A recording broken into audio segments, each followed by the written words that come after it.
You were one of the first guys that kind of helped supported the Rugby Bricks cause, and I've got to sort of give you credit for that. Like when you're starting anything, you kind of want people to help and get on board, and I'm always real thankful for you being one of the first guys to jump on the tee. So how's the goal kicking been going? Yeah, it's been good, going well. Obviously, you sent a few tees out to the Brumbies boys as well, and they've experimented, and a lot of them have really liked them. So I guess the feedback was the main feedback we got is they're liking the material of it. It's like nice and doesn't really impact your strike on the footy, and they played around with a few different tees. Obviously, Noah and that kicked in the final with the mid card and that. Yeah. But yeah, been going well, bro. It's something that's always a work in progress. You have your good days and bad days, but just watching your stuff helps keep it consistent. Awesome, man. And yeah, thanks for organising that. It was so cool to see Noah kicking in the final with it. But even more pleasing, just getting the tees to the boys, and because I've been in the environment, I know what it's like when new boots come out or a new tee. Like if you can just get it to the training session, all the forwards come over and all the boys just wanting to have a hit, man, and it's been cool, bro. But yeah, obviously I really liked the tees from the start. I'm kicking off the RB88, and see Hayden Parker was sharpshooter on that, and I thought, oh, this must be something in today. So gave it a crack, and yeah, really enjoying it, man. I'm glad I get to sort of help, and appreciate your support in helping us with that stuff as well. No worries, man. And kind of just to set up this chat. So there's two things that I want to talk to you about is your goal kicking for a start, and then also game driving. We get asked a lot about it. So we're going to do our best to kind of have a good convo that'll help players and coaches. But your story is an amazing one, and I think obviously with the leukemia and what you've had to go through is something that if people want to watch, there's an amazing video called My Story, and the Ulster Club put it together. Yeah. So I definitely recommend people checking that out. I'll put the link below. And the one that I caught today, which is a great example, is when you were mic'd up for the Brumbies. And it follows you around the field. What sort of mic did they use? Like where'd they put it? How do you wear it? It was like they put it in like a GPS sort of vest, or like that, and it was in the back. I don't know how they used the ones after that, because I think there was some like safety cautions that they had to follow in and around after that, I think. But yeah. So it was pretty weird. I sort of had to sort of half be conscious of what I was saying without getting too, I guess, vocal and swearing and that kind of stuff, which I don't really do, but just being conscious of that. But yeah, I thought that was pretty cool. I was sort of gutted it. They said to me after the recording that the battery ran out with about 10 to go, so they missed me giving Dan Carter a few tips at the end, and the ball and all that kind of stuff. It's so cool, man. I'm so big on monkey see, monkey do. Like, and you would have had it as well when you first sort of cracked into the Wallabies. Like, it kind of clicks. You're like, this is what chat looks like. This is what hard work on the field looks like. So, but goal kicking, man. You picked up the RB88, and then we sort of had a few yarns and discussions about your technique. What's kind of been the big thing lately that when you're kicking the ball well, what are you doing well within your technique? I guess just not rushing it. I think the times, because I sort of naturally have a right to left sort of hook on the ball, is like when I'm real fast in the rhythm and the approach, I feel like then I start sort of swiping across the footy. So just not really rushing and keeping it real slow. I like, I guess, your thoughts on stay slow and trust your timing. So I think that sort of really helps with just being real patient, I guess, at the start, and then knowing that your rhythm leading in will follow through, and then trying to stay through the footy. I did a bit of stuff with Mick Burnett over the World Cup, or just that sort of staying through your kicking line and not sort of wavering off that. And, I think that's been really helpful over the last little while. But yeah, when I first started out, Damien Hill, who's done some work with the Knights, and I think done a little bit of stuff at West Tigers League, NFL, not NFL, but like Gridiron and stuff in America. He helped me a lot with just my approach line and contact on the footy. Yeah. Awesome. The The one thing I am interested to talk to you about is kind of your mental and mindset when it comes to it, because I'm sure when you're down at Brumbies HQ and you're just on the training field, things are cool, calm, and collected. But I mean, you've kicked in massive games, and I can sort of think back to the World Cup. What's kind of when a penalty is given or points is scored a try, how do you get into that process sort of thinking? Have you got a way of doing that? Yeah, a little bit. First of all, it's can I get the distance or not? That would be my first thought is like, can I get it or not? And then I'll sort of give the skipper a nod if he wants me to have a crack, I will. And then it's just zoning into my process, like just like try and I guess stay as relaxed as I can. We talk about taking breaths and stuff like that, and just really calming myself so I can think clearly on my kicking approach. Yeah. I mean, kicking routine, sorry. And then, trying to block out as many things as I can. It's quite hard as well in big matches. You get crowds and stuff like that. I found it quite weird kicking over in the UK when it's just dead silent. Yeah, right. Those are pretty cool when they're like, respect the kicker and the signs go up on the screen. You're like, geez, I want a bit of noise, you know? It's just like, all eyes are on you and focusing on that. But then it's just, sort of zoning back into, I guess, your kicking routine. That sort of just helps me. You do that all day, every day at your training. And then when you get back into games and things like that, I don't know. I sort of just, I guess you've got that thing where you're just locked in. I see a lot of those clips where you're trying to put, what's the Kramer, maybe? The Laurie Kramer? Laurie, Yeah, like trying to throw kicking tees or throw a chat. Like that helps a lot, I think. Cool. In keeping you locked in. Yeah, it's so cool you brought that up, because I think it's such a thing that people need to learn. Like, it doesn't really matter what the noise is, who's yelling, who's giving you grief or silence. Like, it's that state of being able to deal with it. Can you kind of think back to a time, and I think every kicker's sort of had it, where you just went hundies with it. You just hours, reps, kicks, and you just got obsessed with goal kicking? Yeah, probably for me it was through the times when you're not kicking well is when you try and overdo it again. You're just like, I need to get this right. I need to get this right. So I've had a few of those times where you're just tweaking at so many different things, and I found that that's sort of times where I put in so many hours and work, and you're just like, I need to get this right. So you're trying to chase that feeling that you have when you're kicking really well. Yeah. All it is I think it's a mindset. It's try and do all that stuff. But I try and keep a reasonable routine. I haven't gone too handy on kicking. I'll sort of, try not to overdo it. But again, it's when I'm not kicking well is when you think I need to get out there and practice again and try and get that feel. But can be detrimental as well. Yeah, and I think the type of player you are, like, you've got such a big impact in all areas of the game. So maybe goal kicking isn't like the be all end all of you playing well, and I think you balance that well. Just the last question with your goal kicking, documenting or kind of having like a kicking diary or video clips, like how did you keep track of sort of trends within your kicking sessions or games?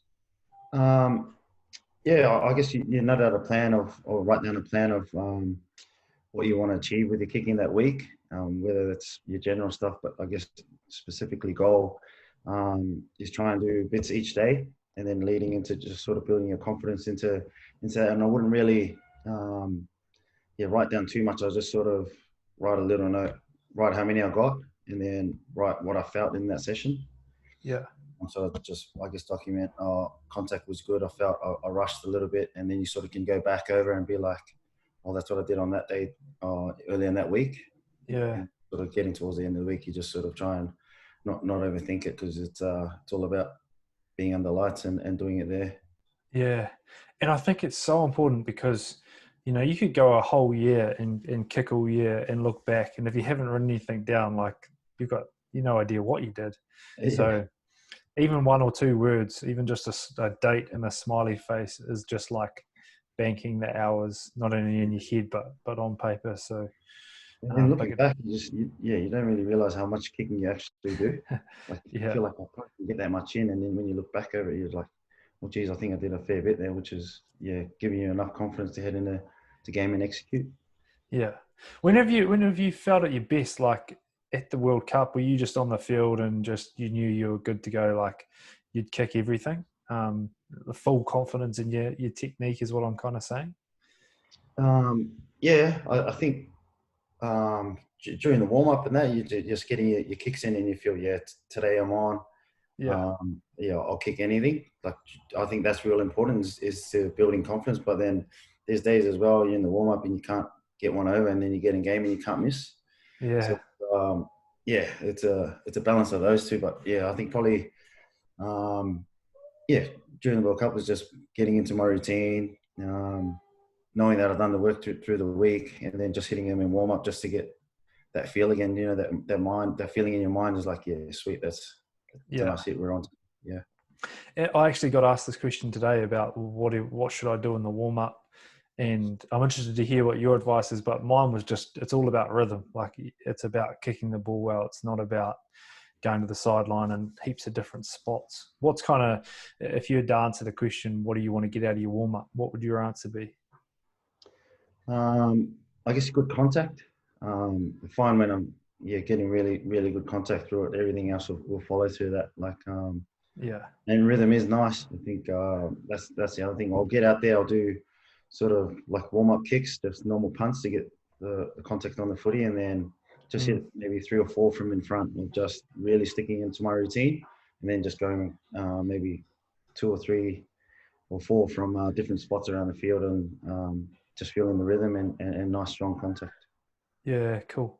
Because that's the other thing too, eh? In warm-ups, sometimes time can just disappear. So I think just like what you said, like as long as you kind of get your 3 from in front, 25, 30 out, striking the ball well, then anything else is a bonus. But you know you're good to go and you're on. Love it, man. And I suppose with what's happening in the world, like, it's been a good opportunity for you to be in Canberra, but also get in touch with the Brumbies.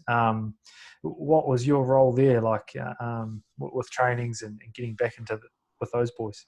Yeah, well, just initially just to get some training in, because I was just sort of training by myself, running around at fields and gyms and stuff. So, in my brother's gym, and then got invited into the Brums and into that bubble, which was awesome. Man, it was just more to get some training on about touch the footy, get some game sort of vision in. You get to see guys running around different lines. Yeah.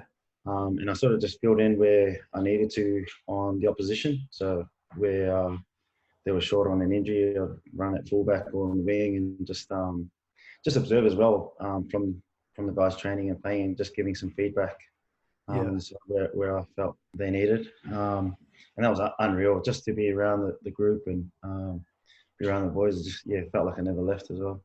Yeah. Were you did you take on a bit of a coaching role as well? Obviously one-on-one with players, but obviously planning for the finals and winning it. Did you get amongst the coaching of it? Yeah, sort of. Not really. I thought the coaches did a fantastic job. As is, it was just I sort of had to just float around and give some input where I can in meetings. And then to some individuals in and around training. But I guess getting to sort of shadow and see what the coaches do was pretty cool as well. Yeah, it's exciting to see. Interesting to see what comes out in the next couple of days with who gets the nod at 10. Yeah. Wondering if Noah's gonna get him to go. Or, who's going to be playing in that 10 jumper? How did you find working with Noah? And is there any examples of things that maybe you sort of pointed out for him? Awesome, mate. I think like all the 10s there, Bailey, Noah, he was probably injured, but what impressed me when I got back in and he was injured was just his application to his training. Like he was there every morning early, doing all the little things that people don't really see, taking all the supplements that he needed to help with his rehabilitation. He's there stretching early, getting the treatment, like all the little things that help you to get back. And then it was no surprise for me that he got back in the time he did and played the way he played because of the application that he had in his prep and his stuff in his rehab. But then, obviously he came back in and helping him. Like, because when you come back in, you're out for a little while and you're sort of trying to get used to the team again. He was just giving him little pointers of like what to look for and I guess how he's running and the pace that he has on the ball. And he's generally a run first guy, which is really, really good as a 10, to look for himself. And then when you start doing that, defenders start looking at you. Sorry, man, the bins are just getting picked up out. So, No dramas, mate. But when you start doing that, like run first and create for others, then it starts to create for other guys. And thought I liked about what he was doing. I didn't really give him too much info because he was already, I guess, clouded with taking on all the game stuff as well. But yeah, I think that's important, especially for that 10 role, is that if you're just a pivot, you kind of have to try get someone to take on more challenges and run more. But it sounds like Noah he wanted to attack like yourself straight away. I wanted to get into this game driving stuff. So just look, starting with the World Cup, actually. So the most recent one that you were a part of, you've been in teams that are humming and going really well, and you've also been in teams that things just aren't clicking, and I'm probably thinking the World Cup was similar to that. On reflection from sort of that game driving role, what have you sort of looked back and just thought, shit, maybe we didn't get this quite right? Yeah, good question. That's always a tough one. Obviously, the World Cup was tough as I guess Matson was probably alluded to some of the selection stuff and the lateness of things like that. Trying to build combinations and drive game plans. It's obviously easier to do when you think as a whole what's going to happen. Like this is the plan we're roughly going to do, and then when guys are actually picked to do it, then you sort of chasing your tail a little bit. Yeah. And trying to really stamp your mark on the team and making sure you're giving the right direction. Probably where we missed the mark, I thought, was just the full understanding of game strategy, game plan. I felt we were probably a little bit disjointed on that. Some probably understood it more than others. Yeah. And I suppose that slows you down, eh? So you're not as fast, you're not as quick. Your chat's not quick, just slows you down. Decision making is sort of put at under pressure. You're just like, what am I looking for? Is that the decision I need to make right then and now? I don't know if that's what we're actually trying to play. Yeah. So if you full understanding, like that's what I'm looking for. That's what we're going to do. Yeah.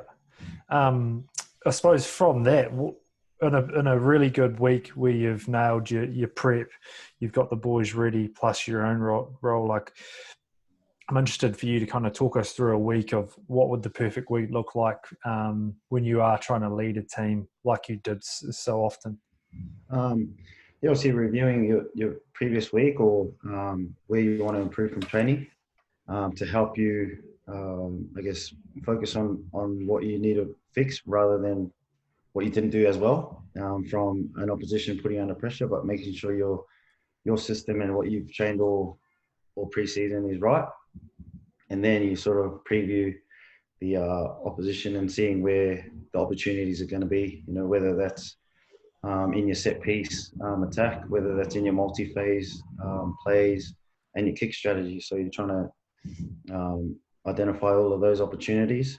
And then once you're clear on those, which is usually Monday, roughly, the coach have done a lot of the work to nail that down. You sit down with, the game callers and drivers to be able to get the clear understanding. And once you're clear with exactly, because you've done your work as well, to be able to look over a side and dissect where you think attacking opportunities or defensive opportunities are, and then really trying to practice that in your Monday will look like an install where you run through some plays where you think that are going to work. And then Tuesday's putting it under a little bit more speed and pressure built into your Wednesday. And then you're focusing on your plays a little bit and watching what they're going to do to you. Yeah.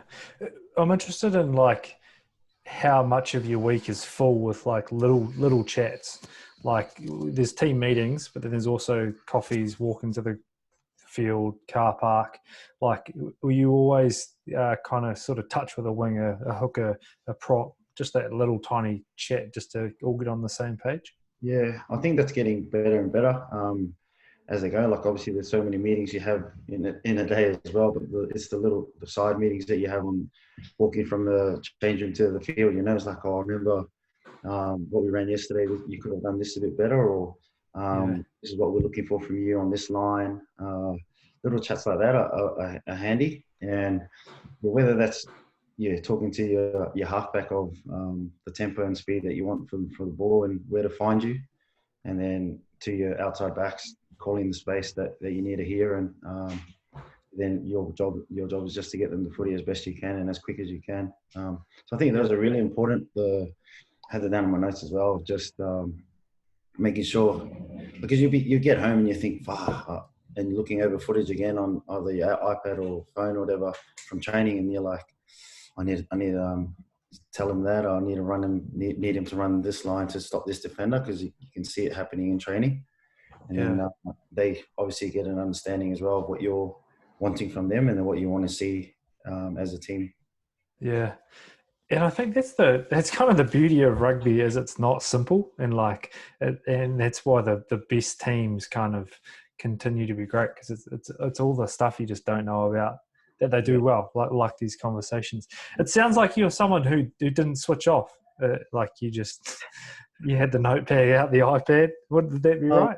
Yeah, it's hard, especially as a game driver. I guess the older I got, I think the more I was sort of I guess in tune to what we needed to run as a team and what I felt I needed as a younger player. I was sort of coming in through, I sort of had like Mortlock and that, who just they'd call something and I'm there, I would listen to that and just execute my role as best. But getting a bit senior and being able to find a bit more control and be a bit more demanding, I felt like probably didn't switch off as much. Just always thinking of ways to get better, thinking of ways to help the team get better and others individually as well. Yeah. From that, back to driving the game plan, obviously coaches do a lot of review, clips, moves, whatever, put together. Was there stages in the week where guys like yourself or line-out leaders, halfbacks, stand in front of the group and present?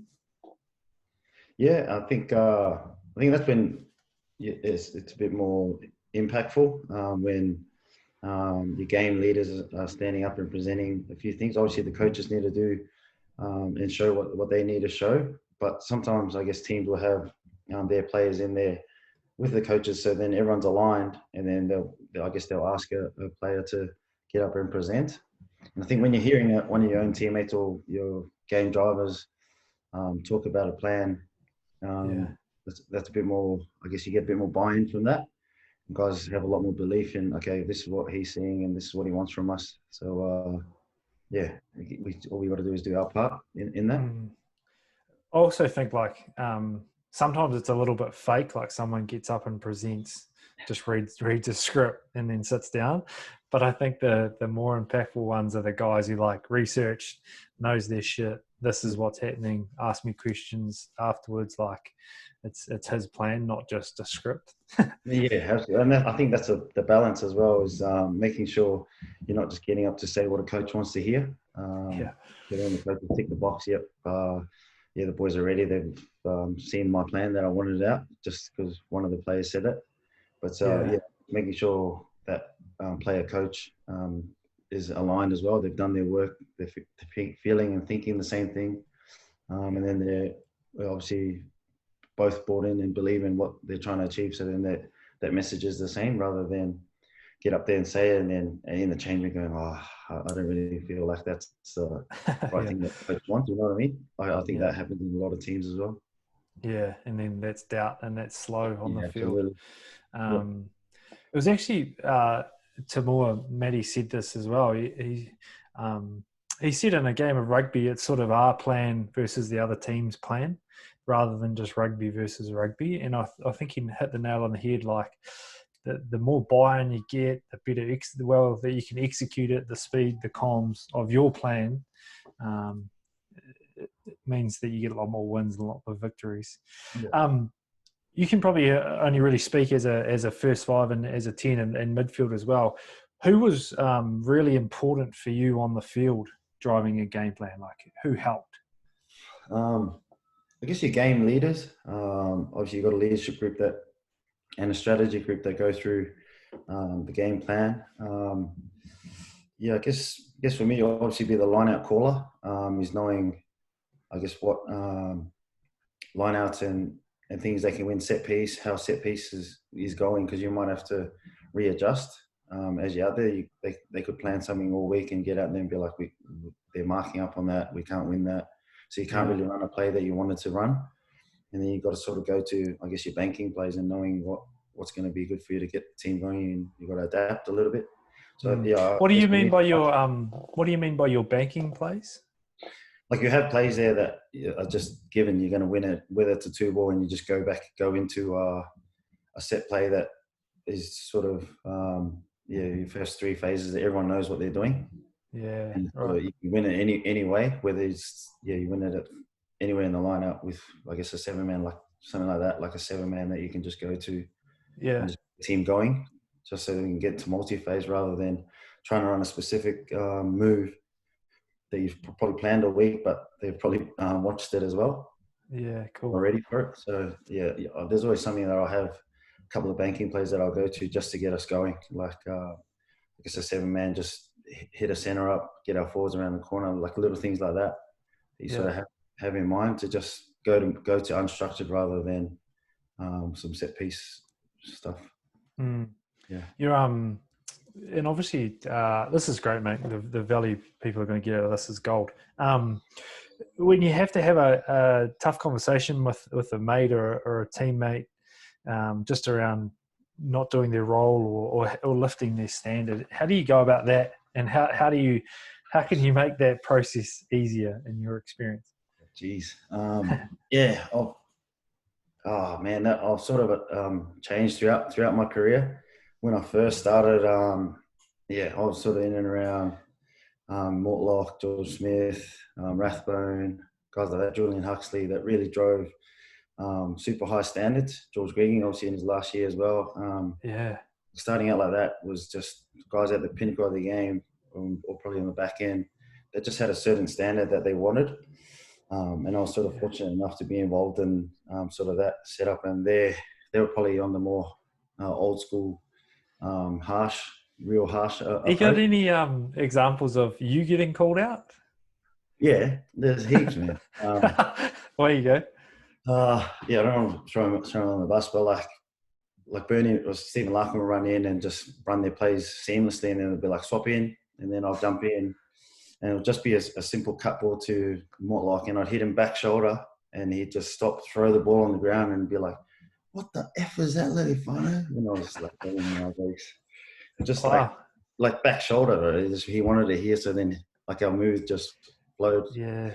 Like that sort of sticks out to me. I'd go home and just sort of have nightmares about Stirling blowing me up, and just everyone. And then Griggs would really, he'd just be hard with his standards. Like he'd want you to talk to the 9 as much where you want the ball to be delivered as a 10. Yeah. But I just thought, him and Bernie just do it so easy. I'll just jump in and just put my hand here or whatever, and he'll throw it. But he more wanted the communication and that to be able to build that. But yeah, have you got another one? And just while you're thinking of another one, I reckon that generation was slightly better at on-field intensity, and then off-field we're mates. I reckon at the moment it's just there isn't that line, like the professional, and then I've got your back. I'm your mate off the field, but the standard's high. Like So have you got one more example? Surely Gregan got it here. Yeah, no, he was sort of just at me every day. But that's probably his last year, so he was just wanted to finish on high, and I was sort of just starting out, sort of moving forward in our stuff. A lot of trainers, obviously, coaches, Raju. Probably Gregan, maybe on just like in my preparation in stretching, like I'd sort of just ran around the gym and just sort of, just try and get through and stretch here and there. But like watching Gregan go through his routine, and then he hit me up and asked me if I had something like that, to be able to recover. He's like, mate, to be at this level, you need to be doing everything you can, from stretching to trick ball. Like he had all that stuff going before it became part of, routine. In this generation, everyone's got a trick ball and a stretch band and a roller now. But see, Gregan's run his own business with it as well. Nice. Yeah, he was well ahead of his time. But like just seeing him ride me on that stuff, off field stuff, to be able, it wasn't just on in training. It's just making sure that you're on every time in and around the place. Yeah, I reckon that leadership group, the older players, like have got such an important role with getting younger players accountable, and just like the weight of what they say can sometimes change a player's career. Like, it's massive. I can think back to stuff that got said to me. It might have even just been a sentence, and it like would stay with me for the rest of my career. It's like, what? Absolutely, man. And I think, yeah, you're right about, I guess that generation was more real high standards, real hard on you, making sure that training was as high as standard that you could have. So then you just, the game's easy. Whereas, and then when you get off field, your mates, like, and just seeing them be like that at training, like they'd almost be in nearly having fights, and then they're having a beer at the end of the week, sort of just laughing about it and joking. And like, that bond's there. Whereas I guess this generation now is probably a bit more fickle. Guys got a bit more feelings. Awesome, man. Great examples. Next thing, when the game plan's not quite what you think it should be, and you sort of question a little bit, and you're like, "What's going on here?" Have you had times where you've challenged ideas and game plans? Yeah, I have. Like, I think it's a tough one as well. I think it's your relationship with your coaches. It's being able to have that sort of challenging mentality, and being able to finish with an aligned goal or an aligned solution. So then, yeah, there's times where I've been like, sort of had to say, I don't agree with what we're doing here. This is what I feel this team will do, and then you sort of just nut it out with your coach or with the attack leaders, and just sort of try and get to the main solution that's going to work best for the team. And then there's times as well where, obviously now some experiences where a coach has said, "No, this is the way," and just get it done. And those are the real hard ones to walk away from and give your best to, because you're not believing in that strategy as best you can. Yeah. Just to get into games as well, we often saw you just have a crack quite early on, just attack the line, full noise, leg drive, thrash around. It was good, and I've sort of used you with some of our teams, like just have a crack real early on, show the rest of the team that you're on, and follow me, boys, type thing. Was that something you were conscious of showing the guys on defence or also attack that you're on today and come with me? No, not really. I think it's something that probably running was probably a strength of mine, and that's just how I'd get into the game. If I sort of got my first sort of run in there or something without affecting the team too much, sort of within the system, and I guess the plan, it's either I'm an option or he's an option, and I'll take this one for now. That was nothing that was really sort of conscious of and sort of follow me sort of thing. It was more, try to do my part, and if I can get over game line, then I'll do that. In your defence as a leader as well, often it's when you're ticking your boxes and doing the shit rolls as well. Like, that was obviously important to you as well. Yeah, absolutely, man. I think once, like everyone says that the 10's the target, man, to get us over game line. So I think if you can hold your own in there, you're not letting other guys sort of worry about covering your job. You sort of give them the confidence to just focus on them. And talk was the biggest thing for me. Talk was making sure defensively we knew who we were on, we knew who the line we needed to get, and guys in the numbers. And I think sometimes we'll be in the backfield, you're trying to yell to the front line to be able to organise and get set, because you can see things unfolding. And if the more you can see stuff and communicate that, the better it is for your defensive line as well, I think. Yeah. I want to hit you up about that. So quite often you stand at the front of a room and you say to a team, what do we need to improve? And they say communication. It's just the easy answer. Yeah. What for you with communication on the field, like what is important, and what do you try to do with your communication? It's something that I've tried to improve as my career's gone on, is giving the specific talk, not just yelling and just because you're not going to really be as responsive from others. So it's like people talk about micro communication. It's the specific talk to, I guess, the guy next to you, or what you want to be executed. So it's telling this guy, I've got ball, I've got the guy at the back, or I'm nominated first two or second defender, like little things like that. So then everyone knows from there on, halfback's got first, I've got second, 12's got third. And wherever they go in that line, okay, sweet, wherever the second man is, I'm hitting. Just so then that specific talk is clear on setup, and then as you're going, being able to identify what's happening and talk on the run. Yeah. So it's a lot of the specific talk within that. How much would you say fitness has a part to play with that? Because anyone that gets to go to the next level are like, holy shit, that was fast after their first game. Yeah. And for you, I'm wondering whether with your leukemia, you sort of felt when your fitness wasn't there, maybe your chat wasn't there. Would you feel that? Yeah, absolutely. I think as soon as you're tired, you're worrying more about getting some air in the lungs than saying something to someone else. And I think that's real important. You're always thinking, why, I guess, probably pick on the forwards a little bit. Why is this front row not talking to me? We're not. Yeah. He's just been pushing in the scrum for a minute and a half, and I'm just standing out here, pointing at this and that. I think that the fitness side of it is big on, because when I came back, I felt like I was fit enough, but then as soon as I was playing again, I tried to talk the same as I was before I was ill, and it wasn't the same. I was sort of struggling to talk after an effort. So I'll just try and get to my position first, and then if I could talk and I was fit enough to say something, then I would.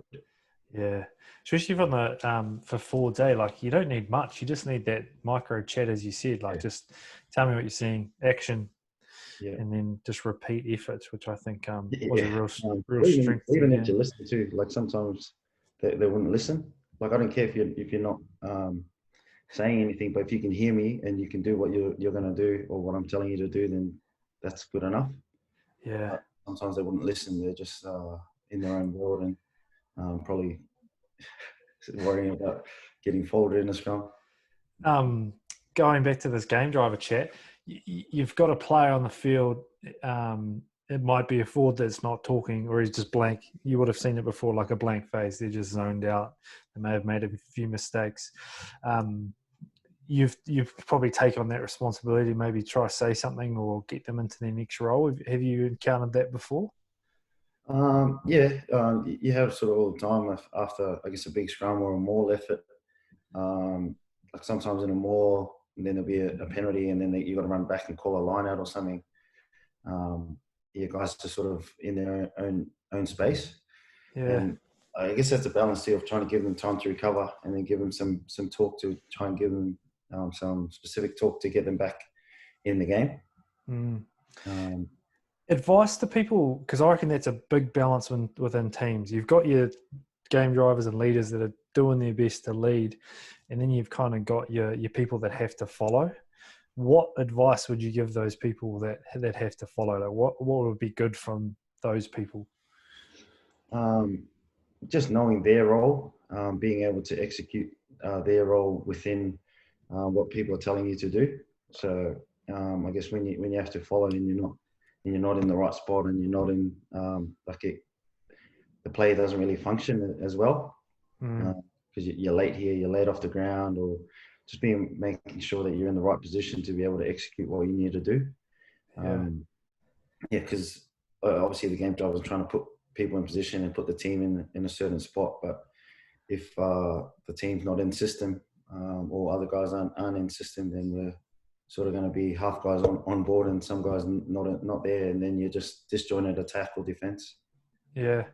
I reckon body language from those guys is crucial too. Just like, give me your eyes, like say, yep, sweet, let's do it. Like just those when you are trying to give acknowledgement of what you're telling them. Yeah, and it sort of gives you confidence as well. Sweet, we're all in this together, and next job. A young 10 coming into an environment that's real established, and this was you. It sounds like rocking in to the Brumbies. You obviously got that tune up for putting the ball on the back shoulder. how else did you find that, having to come in and lead and drive and probably bark around people you admired growing up? Yeah, man. Yeah, that was tough. Eh? It was, yeah, they're all guys that I watched and admired growing up, but just seeing them go about their work really gave me confidence. Yeah. Seeing them just nail detail, execute every single time, or 9 times out of 10, be on the money with what they're doing, just gave me confidence that if I could do my part in it, everything's going to be okay, and more likely than not, they'll be happy with what I'm doing. So yeah, it was real daunting as well. I was really nervous. I'd be nervous more for training than if I had to play, because of the standard that they set at training. Yeah. But all I had to do was nail my role, have clear understanding of what I was doing, and they helped me a lot with that. Like I said, there was Julian Huxley or Gregan or Mortlock and Gits and stuff like that would just make sure they'd go through the scenarios with me. If we're here, this is what we're going to do. Cool. If we're here, this is what we're looking for. So then I just go away and make sure I was all over all of that. Also to keep them happy. But like, yeah, that was unreal to be able to have guys take the time to give me a little bit of their experience and their knowledge and what they're looking for from me. Who was coaching that team when you Laurie, first got in? Yeah, Laurie. Coaching that with Matt O'Connor as the assistant. Okay. Man, Laurie's breakdown stuff's awesome, eh? I love the stuff he puts out. Such a signature of the Brumbies style, like just it's got Laurie all over it. Ghetto, I'm wondering, like, when you in those early days, what was some of the stuff he helped you with? I guess obviously Gets is an unreal competitor. Like, he can compete at everything in training. But then, yeah, he sort of showed me that to be able to just compete, be at a real high standard every single time, whether it's just catch pass, warm up stuff, whether it was running our unit plays, making sure that I was really executing as well as I could. Yeah, he taught me a lot on probably that, and then like game nous, understanding game momentum, when it was slow, when it was fast, really identifying those moments in the game. And then obviously the kicking stuff and and then watching him play, just adding his own flair on it. So like obviously Gits has got twinkle toes and just get through a half seam pretty easy. And then I sort of just try to put my flavor on that too. It was like obviously I love my left foot step. Like whenever I could put someone over tracking, then take that, like little things like that, just being able to read the game. I'm interested in that game momentum thing. And people listening will love to hear more about this. So firstly, explain it, and then maybe some of the differences in decision making when you feel momentum and you don't. Yeah, I guess we'll go with feeling momentum is just you just see when you're over the gain line and the speed of balls coming really quick. Your decisions become pretty simple because the defense is obviously under a little bit of pressure. They're trying to reorganize.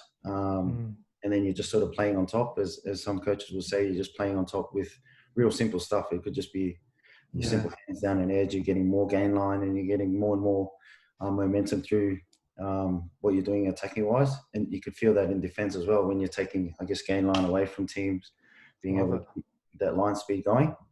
And you feel the energy in the team and things like that. And then, I guess that's the easy part of footy when you've got the momentum.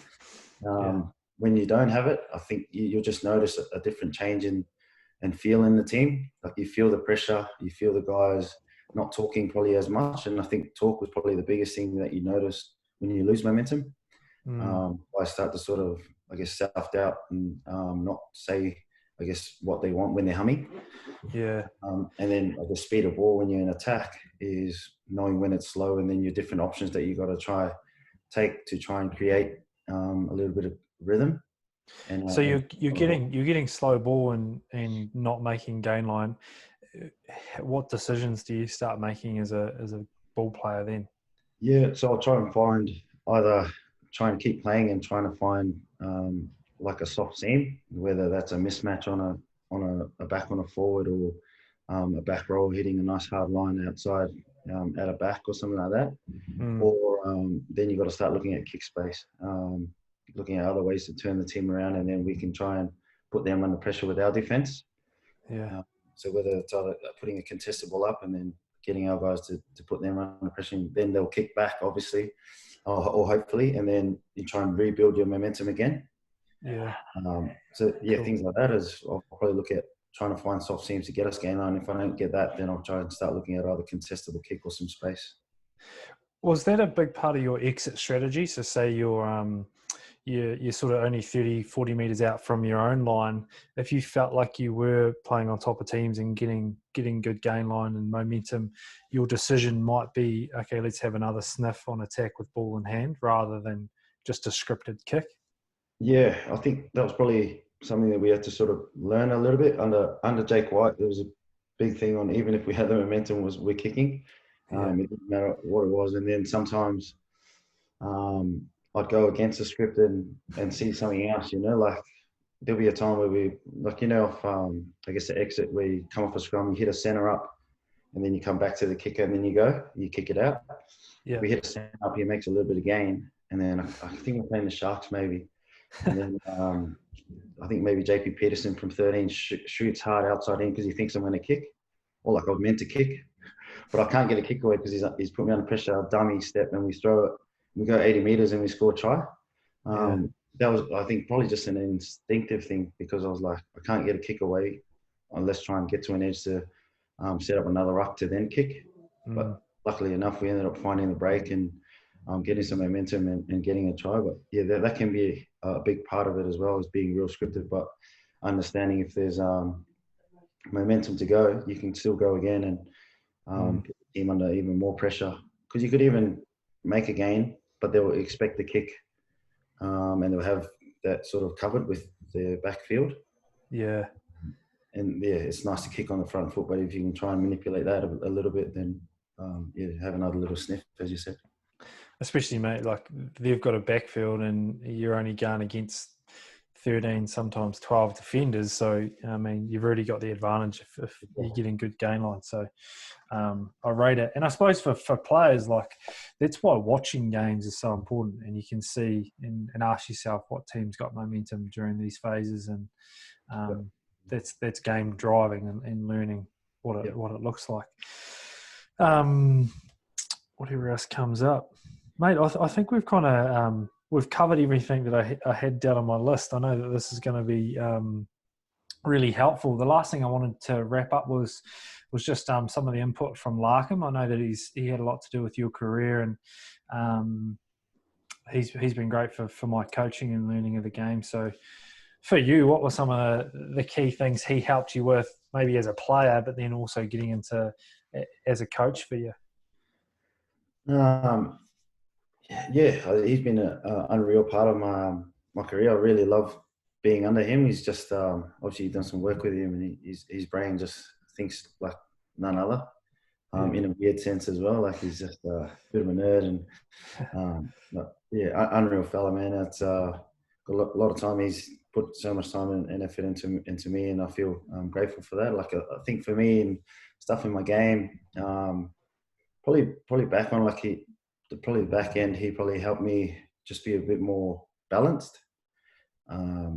Just like I was trying to do things 100 miles an hour, but he was just like, you could just really like find rhythm in, accelerate when you need to, pull up when you need to be able to execute passes. I was trying to do everything at full speed. Right, yeah. You know what I mean? You think trying to create tempo is doing everything so fast.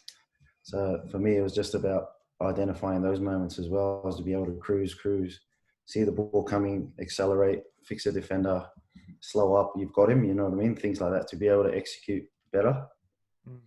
Because I find if you're running at full pace trying to do everything 100 miles an hour, it's a bit difficult, So I think that was a real helpful part of my game. And then game knowledge stuff, I think it sort of helped me probably coaching-wise and playing.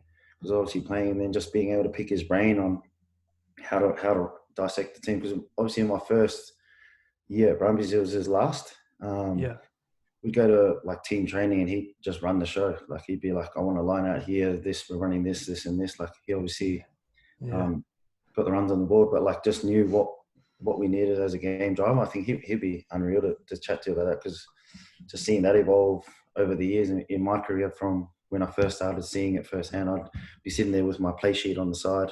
Okay, we need to run this play here, this play. Yeah. He's just like, yeah, this one's coming from here. This one, let's go that side, do that. And Yeah. boys are just on song. You know, I think game knowledge stuff was massive from him. Do you think that was because he like I sort of said about, rather than just getting up and reading a script, it was his research, his plan? Boys, I'm calling it because I've looked at it for 5 hours this morning, type thing. Yeah, 100%. Probably longer. He's probably been looking at it. Yeah, for the whole night. It was funny, bro. We did a podcast, and he reviewed it. He's one of the first guys to review one of the podcasts, and he sent back an email with changes that he wanted. This was a poor answer. This was a bad answer. I could have answered this better.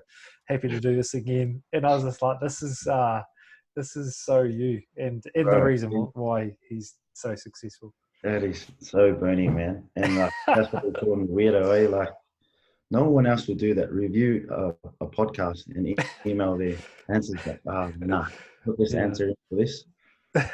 Yeah, but like, just the way he thinks, you know, that's why he's one of the greatest ever flyers that I've ever seen, bro. Like, I don't know if you've seen him run in training as a 40-something-year-old, he'd still carve up like the Wallabies at that time, or the boys are just freaking out. Even at Brumbies, he'd just jump in and be the opposition 10 and cut us up, and we're like, oh, nah, that number 10 won't do that this week. We'll be right.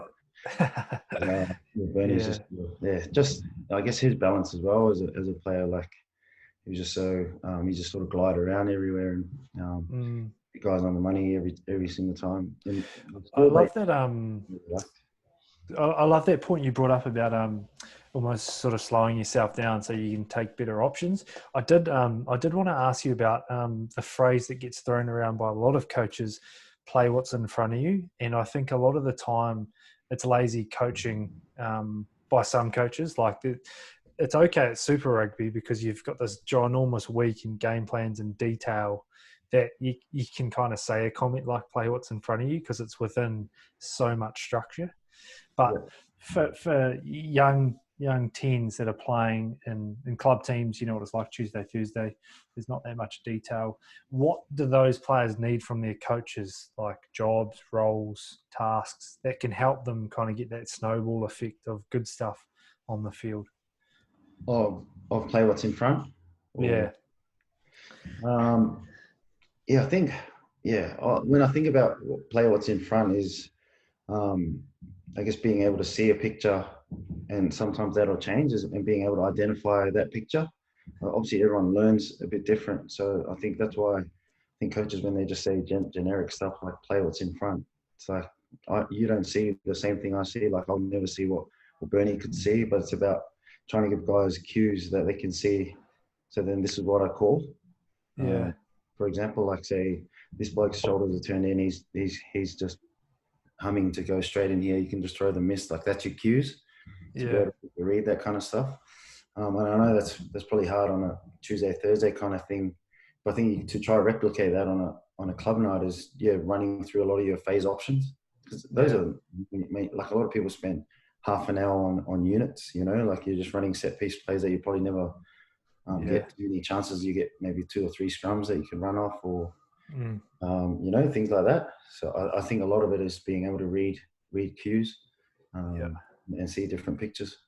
Yeah, and that's why I think we're seeing a lot of players sort of coming out from touch backgrounds, like growing up playing touch, especially in NZ. Like, you just play so much touch, which is exactly what you're saying. Scenarios, even though it's take the piss on the field at lunchtime.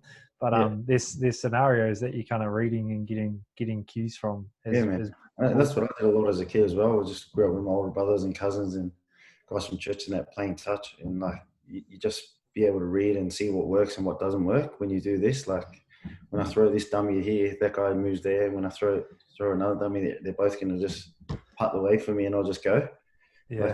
Things like that is just things you learn during, like, muck around, but you read little cues that your mind, I guess, subconsciously doesn't even know that it's doing. 100%, and it's because of reps. Awesome, man. That kind of wraps us up. Well, what's next for you? So back to Japan. Yeah, back to Japan, bro.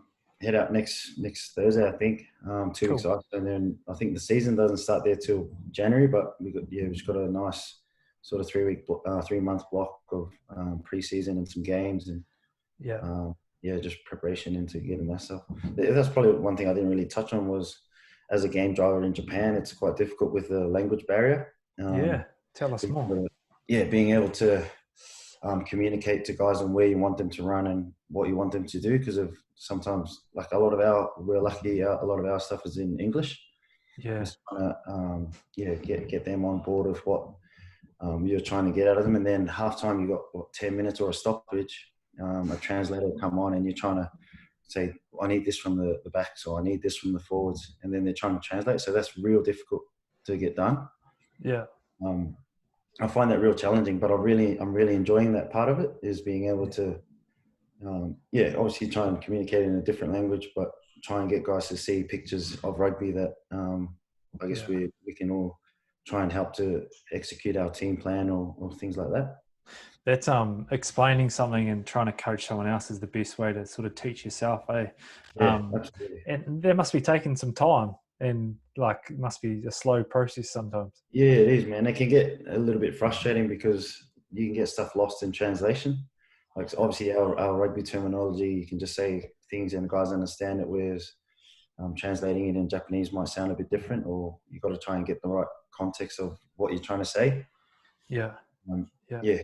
And a lot of it, even in meetings and things like that, a lot of stuff can get lost in translation. So you're just trying to keep, and that's what I love, that the simple messaging, if you can teach it to guys that can't even speak the language, surely guys that can speak the language understand and be able to buy in, you know? Yeah. Pick up. Is coaching something you've thought about? A little bit, yeah. If I'm sort of helping coach this like ACT under 18s. Cool. Tomorrow I've sort of done some talent ID stuff. This last couple of weeks we've run a few camps. Great. Doing some for the under 14s, and me and Lockie McCaffrey are coaching 2 little like barbarian sort of ACT teams, because they don't have any rep footy this year. So we play tomorrow. Like just doing little things in and around that. I really enjoyed. I just love seeing guys like maximize potential. You know, there's guys that get so stuck in just being a good club player when you can turn them into good super player or even an international. I loved what you just said there about turning them into. One thing from just watching is I think there's not enough players getting built, like building players, in time and effort going in. So it's cool to hear guys like yourself are turning players and building players. Awesome. Yeah, man. Nah, thanks, bro. Yeah, it's been cool, man, because like a lot of guys have put that into me, that time and effort into me, and I think the experience you have throughout your career, you get time to give back and see other guys, because you can just see natural talent in guys, and it's about giving them the experience that you have so they can learn, I guess, a bit quicker and pick up some things as they go, and try and I guess unpack and unlock some things in themselves that they wouldn't probably have thought of. Yeah. Yeah. Awesome, man. Hey, thanks so much for taking the time. I know you were nervous about coming on, but I think you nailed it. You might get an email from me on some of my questions that I want changed. I'm expecting your feedback, bullet points. But I think the key thing is just how serious you take game driving and game plans and homework. You can also be chilled and relaxed and kick it, but you take this stuff seriously, and I think that's a really good message. So, cheers, man. No, yeah, thanks for having me on. Yeah, I was really, really nervous, bro. It's I've never been on these things before, but yeah, it's good. I love chatting code, bro. It's could do it all day. That's probably the best way you can get through to Bernie, is just chatting code, bro. He loves that, eh? 100%. Yeah, good times. Well, I hope it all goes well, man, and we'll definitely talk soon. Yeah, man. Thanks heaps, bro. Appreciate it, and all the best down there in lockdown. Thanks, man. We'll get out of it soon. Hope you guys will be free soon.